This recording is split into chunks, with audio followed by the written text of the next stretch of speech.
रति सतगुरु मिलवे सर्वाधार।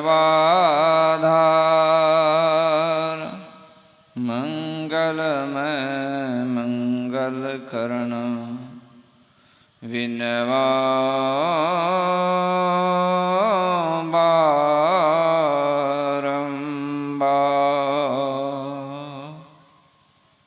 परमाराध्य सद्गुरु महाराज के श्री चरणों में सत सत नमन। उनके हृदय परम पूज्य पाद श्री महर्षि साई स्वामी जी महाराज के भी श्री चरणों में सत सत नमन। अपने आवास में अवस्थित परम पूज्य पाद श्री प्रधानाचार्य श्री के श्री चरणों में सत सत नमन। मंचासीन मुद मंगल में संत समाज, सत्संग प्रेमी शतात्माओं, माताओं एवं भक्तिमती बहनों, आप सबों के भी श्री चरणों में मेरा सत सत नमन।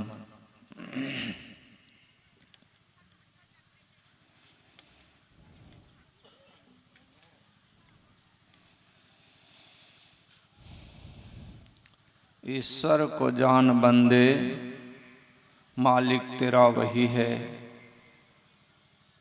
भूमि अगन पवन में, सागर पहाड़ वन में, उसकी सभी भुवन में छाया समा रही है। ईश्वर को जान बंदे, मालिक तेरा वही है।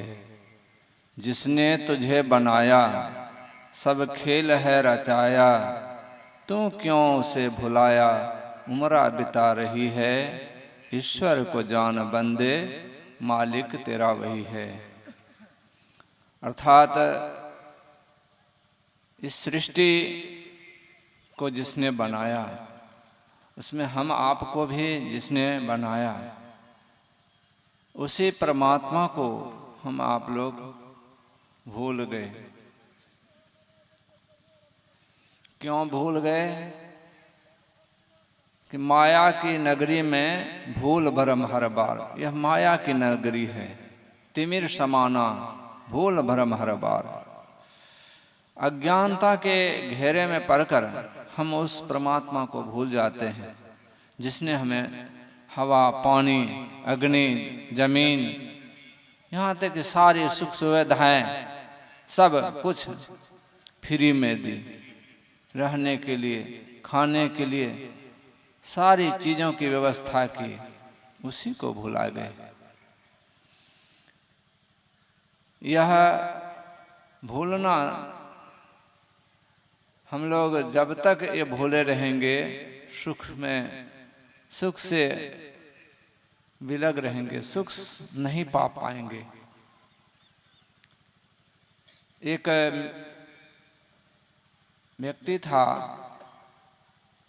उसने मेला रचाया और मेले में सारी सुख सुविधाएं थी, लेकिन उसमें से एक सामान लेना था, ऐसा उसका ऐलान था। तो उसमें सारे चीज़ों की व्यवस्था कर दी थी, जिसको जो चीज़ पसंद होता था उसमें से लेता था। बहुत सारे लोग आते गए, लेते गए, आते गए, लेते गए। उसमें से एक व्यक्ति पूरा घूमा, चारों ओर घूमते घूमते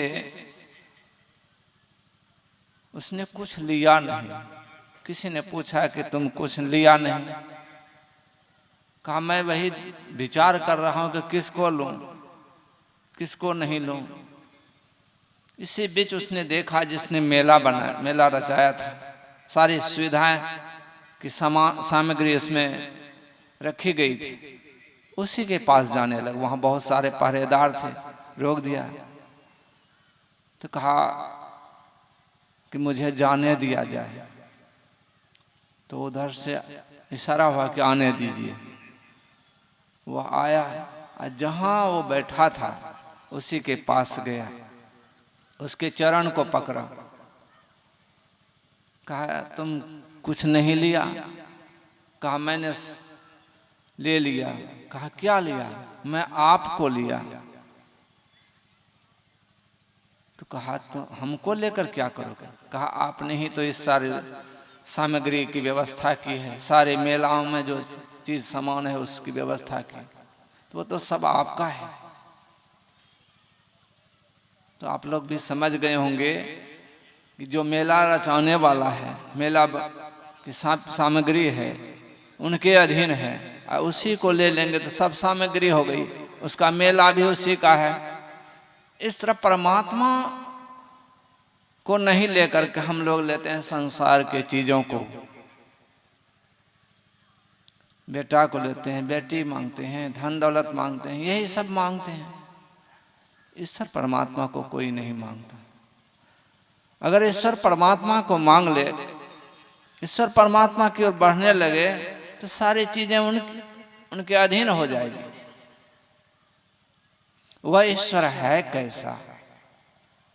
कहा वह है अगोचर, इंद्रिय ज्ञान से परे है, अर्थात आंख, कान, नाक, जीव, त्वचा, हाथ, पैर, गुदा, लिंग, रसना, मन, बुद्धि, चित्त और अहंकार, इन 14 इंद्रियों से उसे नहीं जाना जा सकता। गोगुण प्रकृति परे, वह इन इंद्रियों के माध्यम से नहीं जाना जा सकता। आंख का विषय है देखना, कान का विषय है सुनना, नाक का विषय है सुगंध दुर्गंध ग्रहण करना, जिह्वा का विषय है स्वाद ग्रहण करना। तो हर एक इंद्रिय, इसी तरह हर एक इंद्रियों का एक एक काम है, और वह परमात्मा इन इंद्रियों से परे है। तो हम आंख से देखने का काम करते हैं, न कि सुन सकते हैं। उसी तरह चेतन आत्मा से परमात्मा का ज्ञान होता है। संत महापुरुषों ने कहा कि चेतन आत्मा से ही परमात्मा का ज्ञान होता है। तो उस चेतन आत्मा को जाने, उससे जानकारी जो मिलेगी, तो यही कहा यन मनुषान मनोते ये नारुहुर मनोमतम तदे ब्रह्म त्वम विद्धि नेदम यदि उपासते। जिस चीज को हम जानना चाहते हैं, जिस इंद्रियों के माध्यम से हम जानना चाहते हैं, यही भूल करते हैं। वह इंद्रियातीत परमात्मा, वह मन से मनन नहीं किया जाता। मन जिसका मनन करता है, जिसके द्वारा मन मनन करता है, आंख में देखने की शक्ति है, देखती है, लेकिन आंख खुले रहने पर भी बहुत सारे लोग सोए रहते हैं। कभी कभी देखते हैं कि वह सोया है और बोलता है,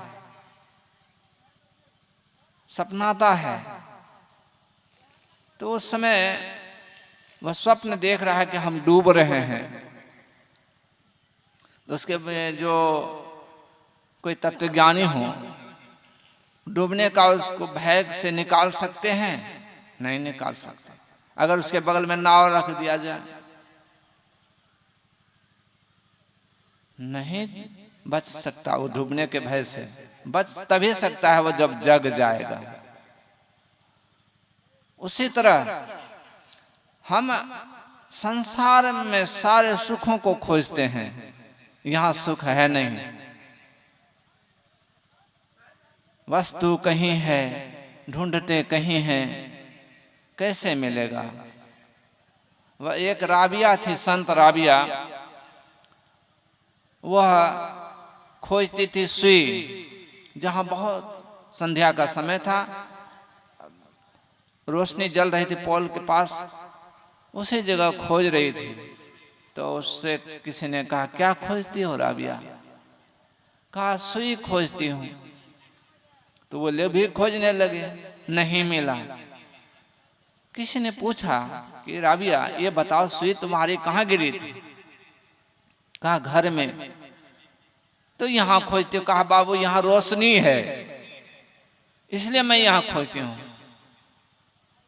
तो कहा तुम्हारी सुई घर में गिरी है। कहा वहाँ अंधेरा है, वहाँ नहीं मिलता है। कहा राबिया ये बताओ, बस तुम्हारी सुई घर में है, घर में गिरी है, तो वहाँ खोजेगी तो मिल जाएगा। कहा बाबू यही बात तो हम समाज को समझ जाते हैं, गांव समाज के लोगों को समझाते हैं। परमात्मा बाहर बाहर की पूजाओं में पाठों में नहीं मिलेगा, वह आपके अंदर में है और बाहर भी है, लेकिन अंतर के अंतिम तह में गुरु है। मन पता पाता नहीं, नैनों के तिल में ज्योति उनकी नजर में आता नहीं। हो रहे हैरान सागिल जल दिखलाता नहीं, हुआ नहीं होता नहीं वो होनहारा है नहीं। तब कैसे बिन दया संतन की में ही जानना इस राह को। यह राह कैसा है तो बहुत महीन है, महीन से महीन है, सूक्ष्म से सूक्ष्म है। हमारी इंद्रियां मोटी मोटी हैं, मोटे मोटे ज्ञान करते हैं। जैसे सुई एक घड़ी है, घड़ी के कलपुर्जे छोटे छोटे होते हैं, उनको खोलने के लिए या उसको ठीक करने के लिए छोटे छोटे रिंच प्लास इत्यादि वगैरह का काम करता है। बड़ी घड़ी है, बड़ी सुई, उसके पार्ट्स वगैरह को खोलने के लिए बड़े यंत्र की आवश्यकता है। बड़े यंत्र से छोटे यंत्र की घड़ी को ठीक नहीं कर सकते, और हम चाहते हैं उनका दर्शन कर ले इन आंखों से परमात्मा का, तो नहीं होगा। इसलिए हम लोगों को चलना होगा कहाँ, अंतर के अंतिम तह में कैसे चलेंगे, तो यही जानना है। संतों से सदयुक्ति लेकर सत्साधना करेंगे। कहा करो सत्संग भरम अगर टूटे, सत्संग कीजिएगा। बहुत काल सत्संग करते हैं तो उससे कर्तव्य और अकर्तव्य कर्म का बोध होता है। क्या करना चाहिए क्या नहीं करना चाहिए, इसका ज्ञान सत्संग से होता है। और सत्संग ही नहीं करेंगे तो कैसे ज्ञान होगा। और जब कर्तव्य कर्म का बोध हो जाता है तो उसमें है, गुरु महाराज कहते थे, झूठ चोरी नशा हिंसा और व्यभिचार, ये 5 पाप हैं, इसको नहीं कीजिए। और सत्संग कीजिए, गुरु की सेवा कीजिए, साधन भजन कीजिए। ये 3 काम उसने बताए, उसके मुताबिक चलेंगे तब तो, नहीं चलेंगे तो कैसे होगा। हम लोग छोटी छोटी बातों में भी झूठ बोलते हैं। पैसा आपके पास में, बच्चे आपसे मांगते हैं कि चॉकलेट खाएंगे, रुपया दीजिए, पैसा दीजिए, तो क्या कहते हैं, नहीं है पैसा। ये भी झूठ बोलना है। और ये झूठ बोलते हैं, साधन भजन में आगे नहीं बढ़ सकते हैं। साधना में बहुत छोटी छोटी बातों पर भी ध्यान देना पड़ेगा। जप करते हैं, जप करने में मन एकाग्रचित होना चाहिए। जिस चीज जो बताए हैं गुरुदेव या साधना के क्रम में जो बताए हैं, उन्हीं को याद रखिए।